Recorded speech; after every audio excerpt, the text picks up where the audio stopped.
అదరగొట్టే కారం రంగు రుచి ఆచి కారం పొడి.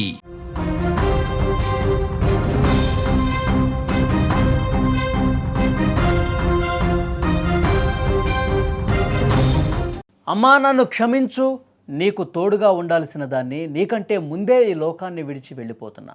ఇవి సినిమా డైలాగులు కాదు, బతుకు భారం అనిపించి ఒంటరితనం భయపెడితే ఓ కూతురు తన తల్లికి చెప్పుకున్న చివరి మాటలు. ఖమ్మం జిల్లాలో జరిగిన ఈ ఘటన ఇప్పుడు అందరి గుండెలు పిండేస్తోంది. తండ్రి లేడు, తల్లి అనారోగ్యంతో ఆసుపత్రిలో ఉంది. ఆ బాధను చూడలేక తీవ్ర మనస్తాపానికి గురైన ఓ కూతురు తీసుకున్న కఠిన నిర్ణయం ఇప్పుడు ఆ తల్లిని మరింత ఒంటరిని చేసింది. అసలు ఖమ్మం కవిరాజనగర్లో ఏం జరిగింది? ఆ యువతి చిన్ననాటి ఫోటోపై రాసిన ఆ చివరి మాటల వెనుక ఉన్న ఆవేదన ఏంటో ఇప్పుడు చూద్దాం. ఖమ్మం పట్టణంలోని కవిరాజనగర్ అది. ఇక్కడే బట్ల సృజన తన కుటుంబంతో ఉండేది. అందరిలాగే సంతోషంగా సాగుతున్న వారి జీవితంలో 7 ఏళ్ల క్రితమే తండ్రి మరణం ఆ కుటుంబంపై పెనుభారాన్నే మోపింది. ఇంటికి పెద్ద దిక్కును కోల్పోవటం ఆ కుటుంబానికి తీరని లోటు. అప్పటినుంచి సృజనకు అన్నీ తానే చూసుకుంది ఆమె తల్లి. తండ్రి లేని లోటు తెలియకుండా పెంచింది. కానీ విధికి అది కూడా నచ్చలేదేమో. ఇప్పుడు ఆ తల్లి కూడా మంచాన పడింది. తీవ్ర అనారోగ్యంతో తల్లి ఆసుపత్రిలో చేరడంతో సృజన మరింతగా కుంగిపోయింది. 7 ఏళ్ల క్రితం నాన్నను కోల్పోయాను, ఇప్పుడు అమ్మ కూడా నాకు దూరం అవుతుందా అని బాధపడింది. అమ్మకేమైనా అయితే నేను ఇంకా ఎలా బతకాలి అన్న భయం ఆమెను నిత్యం వెంటాడింది.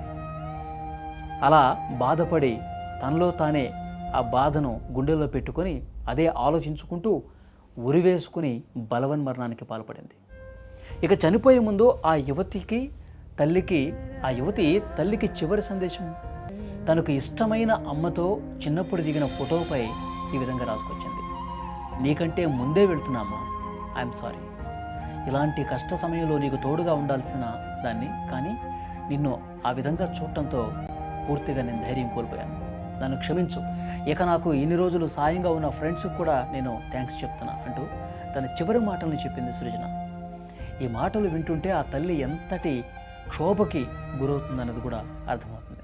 నిజంగా చాలా బాధ కలిగిస్తున్నటువంటి విషయం. తన చిన్ననాటి ఫోటో మీద ఈ విధంగా రాసి తనువు చాలించిందంటే ఇప్పుడు ఆ తల్లి నిజంగా ఇంకా చాలా బాధకి గురవుతూ ఉంటుంది. అసలే అనారోగ్యంతో ఆమె మంచాన పడి ఆసుపత్రిలో చికిత్స పొందుతుంది. ఎప్పుడు కోలుకుంటుందో తెలియనటువంటి ఈ పరిస్థితుల్లో తన కూతురు ఇక లేదు అనే ఆ మరణ వార్త తెలిసిన తర్వాత తన కూతురు పోతూ ఈ విధంగా చిన్ననాటి ఫోటో మీద ఇలాంటి విషయాలు రాసి చనిపోయిందని తెలుసుకున్న తర్వాత ఆమె ఇంకెంత కుంగిపోతుందన్నది కూడా కూతురు ఆలోచించాల.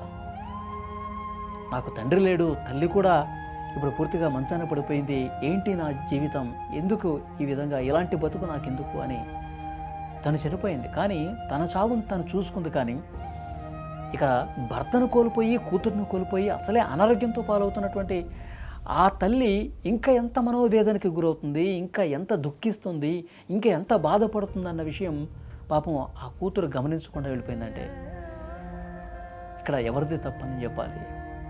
ఏమీ అర్థం కావట్లా. ఆ కుటుంబానికి సంబంధించిన ఇతర బంధువులు కావచ్చు, ఆ కుటుంబానికి దగ్గరగా ఉన్నవాళ్ళు కావచ్చు, చాలా అంటే చాలా బాధను వ్యక్తం చేస్తూ ఉన్నారు. మంచాన పడ్డ ఆ తల్లి మాట్లాడలేని స్థితిలో ఉంది. ఆ తల్లి ఇంకా కళ్ళెమ్మట నీళ్ళు వస్తూ ఉన్నాయి. మాట్లాడేందుకు ఓపిక లేదు, ఏడ్చేంత ఓపిక అంతకన్నా లేదు. గుండెల్లోనే కుమిలిపోయి బాధకు గురవుతున్నటువంటి పరిస్థితి. నిజంగా ఈ కష్టం ఏ కుటుంబానికి రాకూడదు. కనీసం ఆ కూతురైనా మంచాన పడ్డ ఆ తల్లిని కాపాడుకోవాల్సినటువంటి బాధ్యత ఆ కూతురు మీద ఉంది. కానీ ఆ బాధ్యతను విస్మరించి లోకం ఇటు చెడిపోయిందంటే నిజంగా చాలా బాధ కలుగుతుంది. ఈ వార్త చెబుతున్నందుకు నాకు కూడా కళ్ళలో నీళ్లు తిరుగుతున్నటువంటి పరిస్థితి. చాలా బాధకరమైన విషయం. ఆ కూతురు ఆ విధంగా చేయకుండా ఉండాల్సిందే. ఐఎమ్ సారీ అమ్మా అని చెప్పి మీరు ఆ సర్కిల్లో కూడా చూడొచ్చు. ఆ ఫోటో మీద రాసినటువంటి ఆ పదాలు కూడా మీరు చూడొచ్చు. ఐఎమ్ సారీ అమ్మా అని చెప్పి రాసింది. మొత్తం తన ఫ్రెండ్స్కి థ్యాంక్స్ చెప్పింది. ఇలాంటి జీవితం ఎందుకని చెప్పి మరి ఆమె ఎందుకు అంత పర్సనల్గా ఫీల్ అయిపోయి అంత బాధకి గురై తనువు చాలించింది అన్నది కూడా అర్థం కాని విషయం. నిజంగా ఆ తల్లి గురించి ఆలోచించి ఉండాల్సింది. కానీ అక్కడ ఇరుగు పొరుగు వాళ్ళందరూ కూడా ఇలా చేయకుండా ఉండాల్సిందని చెప్పి ఆ కూతురు గురించి మాట్లాడుకుంటున్నారు. ఇంకా ఆ తల్లి మంచాన ఉన్నటువంటి ఆ తల్లి ఇంకెప్పుడు కోలుకుంటుంది, ఇది ఒక పెద్ద ప్రశ్నగా మిగిలింది.